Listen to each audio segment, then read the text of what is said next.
Friends, welcome to Bharatiya government and private jobs at YouTube channel. నేను మీ Sharath Chandra. National Board of Examinations in Medical Sciences నుంచి ఒక మంచి notification అయితే వచ్చిందండి. ఇంటర్మీడియట్ అండ్ అలాగే డిగ్రీ పాస్ అయిన క్యాండిడేట్స్ ఈ నోటిఫికేషన్కి అయితే తప్పకుండా అప్లై అయితే చేసుకోవచ్చు. ఇవి purely central government job notifications అంటారు. ఇప్పుడు నేను చెప్పే ఈ నోటిఫికేషన్ వచ్చేసరికి permanent central government job.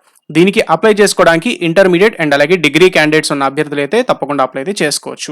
And అలాగే ఇందులో చూసుకుంటే కనుక సీనియర్ అసిస్టెంట్, ఇందులో జూనియర్ అసిస్టెంట్ అండ్ అలాగే జూనియర్ అకౌంటెంట్ కింద పోస్టులు అయితే ఉన్నాయి. సో ముందుగా జూనియర్ అసిస్టెంట్ చూసుకుంటే కనుక వాళ్ళు మెన్షన్ చేసిన education qualification passed senior secondary examination from recognised university అయితే అడిగారు. అండ్ అలాగే కంప్యూటర్ నాలెడ్జ్ ఉంటే కనుక తప్పకుండా అప్లై అయితే చేసుకోవచ్చు. బేసిక్ నాలెడ్జ్ అయితే ఉండాలి. నెట్వర్కింగ్ అంటే ఏంటి, ల్యాన్ అంటే ఏంటి, ఇంటర్నెట్ అంటే ఏంటి, వైఫై అంటే ఏంటి, విండోస్ అంటే ఏంటి, ఇలాంటి డీటెయిల్స్ అన్ని తెలుసుంటే కనుక జూనియర్ అసిస్టెంట్ పోస్టులకు అయితే అప్లై చేసుకోవచ్చు. ఇది లెవెల్ 2 పోస్టులు అంటారు. అండ్ అలాగే సీనియర్ అసిస్టెంట్ లెవెల్ 7 పోస్టులు అయితే అంటారు. సీనియర్ అసిస్టెంట్ కి డిగ్రీ అయితే అడగడం జరిగింది. సో డిగ్రీ పాస్ అయిన క్యాండిడేట్స్ సీనియర్ అసిస్టెంట్ పోస్ట్ కి అప్లై అయితే చేసుకోవచ్చు. అయితే సీనియర్ అసిస్టెంట్ కి బిలో 27 ఇయర్స్ ఉండాలి. అండ్ అలాగే జూనియర్ అసిస్టెంట్ ఇంటర్మీడియట్ పాస్ అయిన అభ్యర్థులు 27 ఇయర్స్ బిలో అయితే ఉండాలని వాళ్ళు ఇందులో మెన్షన్ చేశారు. జూనియర్ అకౌంటెంట్ పోస్టులు చూసుకుంటే కనుక దీనికి కూడా సేమ్ అంతే, 27 ఏళ్ళు లోపు అయితే ఉండాలి. అండ్ అలాగే bachelor degree with maths or statistics or degree in commerce from recognised university అయితే అడిగారు.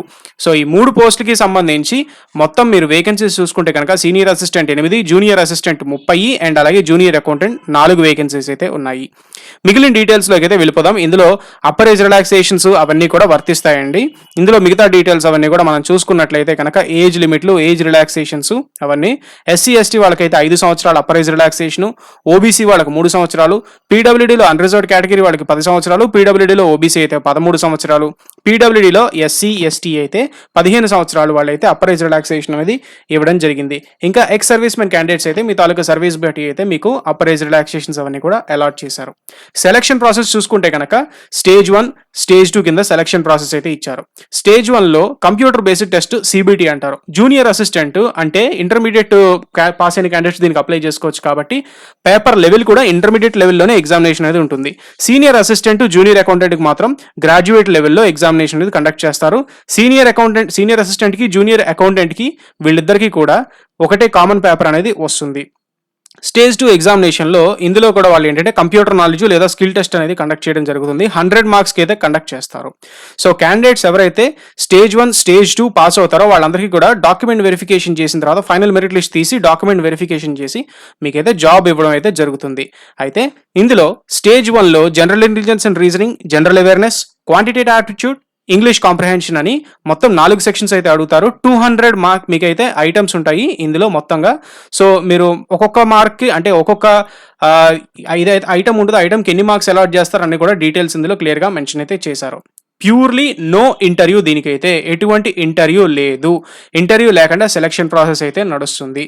కాబట్టి దీనికి ఎంత తొందరగా వెళితే అంత తొందరగా అప్లై చేసుకోవడానికి అయితే ట్రై చేయండి. సో మిగిలిన డీటెయిల్స్ అవన్నీ కూడా మీరు కిందన డిస్క్రిప్షన్లో ఇక్కడ మీరు క్లియర్గా ఒకసారి చెక్ చేసుకోవచ్చు. ఎగ్జామినేషన్ ఫీజు చూసుకుంటే అన్రిజర్వ్డ్కి, ఓబీసీకి 1500, ఎస్సీ ఎస్టీ పీడబ్ల్యూడీ ఫీమేల్ క్యాండిడేట్స్కి ఫీజు లేదు. డేట్ ఆఫ్ ఎగ్జామినేషన్ అవన్నీ డీటెయిల్స్ కూడా మనం ఇప్పుడు ఒకసారి అయితే తెలుసుకుందాం.